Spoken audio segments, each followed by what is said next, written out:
In this video, we will introduce the intermediate value theorem, which is a very nice consequence, or we might say application, of continuity. So I'm going to go ahead and read through the statement of the intermediate value theorem, and then I will illustrate it with a picture as we go along. So first of all, let me know, whenever we are using the intermediate value theorem, oftentimes we will abbreviate this simply as IVT for the intermediate value theorem.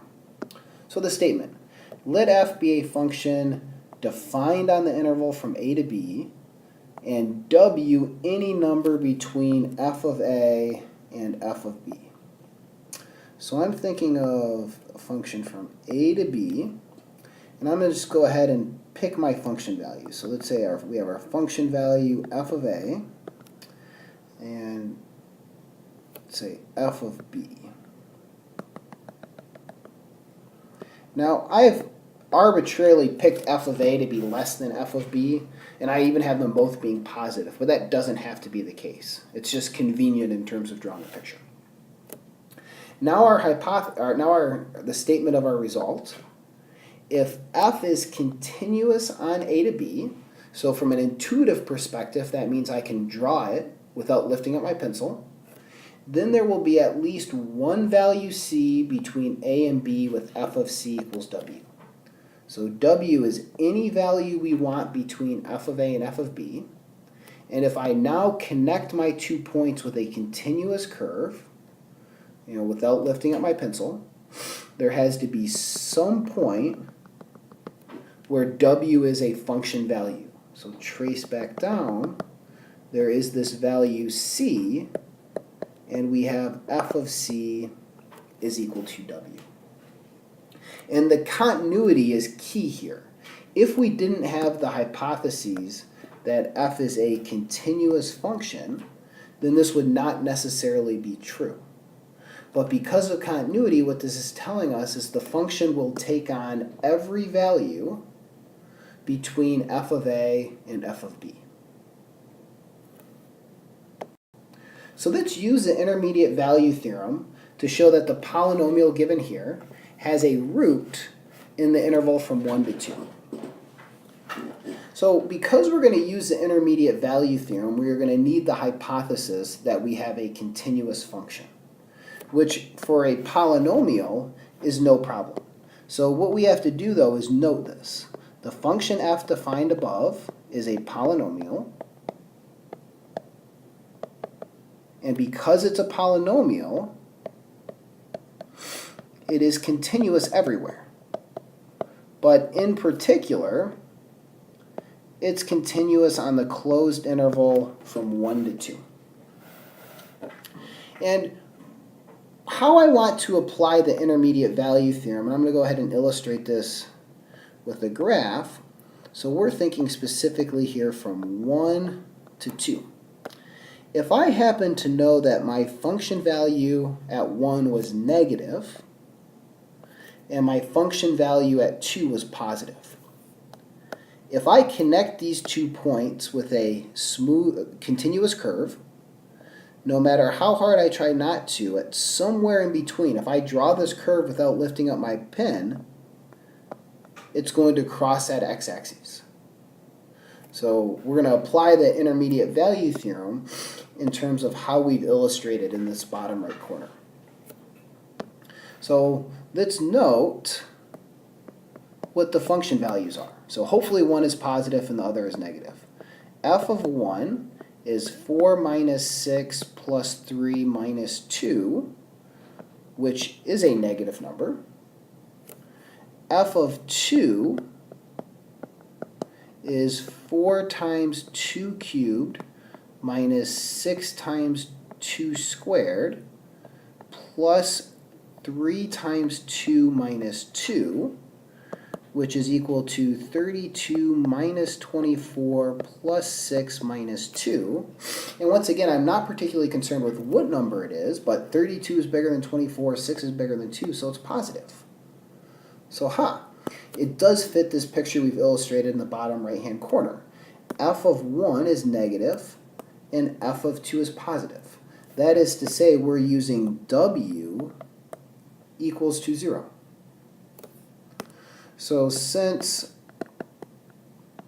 f of 1 is less than 0 is less than f of 2, what we know is by the intermediate value theorem, because we've verified the continuity hypothesis, there exists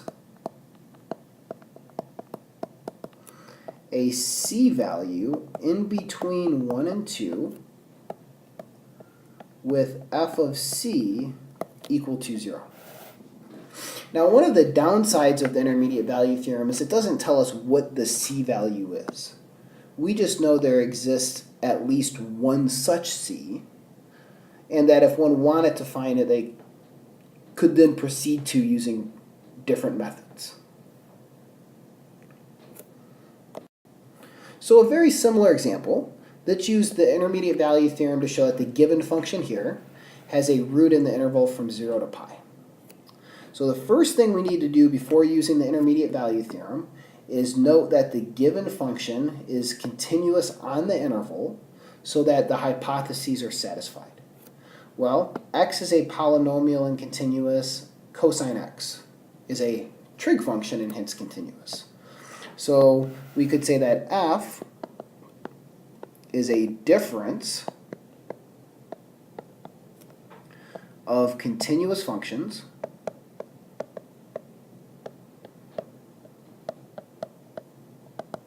and hence continuous. And it will be continuous everywhere, but in particular for us in this problem, it's continuous on the closed interval from 0 to pi. So those are the hypotheses that we need for the intermediate value theorem. We now want to think about the function value at maybe say 0 and pi. So if we plug in 0 to our function, because we want to find a point in our interval where our function is positive and a point where it is negative. So the endpoints usually make good starting points. So 0 minus cosine 0 is 0 minus 1, which is negative. At pi, we would have pi minus cosine pi, which is pi minus a minus 1, which is positive. So at 0, the function is negative, and at pi, the function is positive. So since f of 0 is less than 0 is less than f of pi, it follows by the intermediate value theorem. And it's very important to know which property we are applying. So the by the intermediate value theorem is a very important thing to get included in our summary part of the solution. So it follows by the intermediate value theorem that there exists a c in the interval from 0 to pi with f of c equals 0, i.e. a root of our function. Now, something that's worth noting is just the endpoints may not always work. It's possible that maybe we would have an example where at 0 the function is negative and at pi the function is negative. Then in this case what we would do is think about a point in between. So if we needed to, we could go back and maybe check the value at something like pi over 2 or pi over 4, pi over 3, pi over 6. And of course it's all dependent upon the function which we are working with.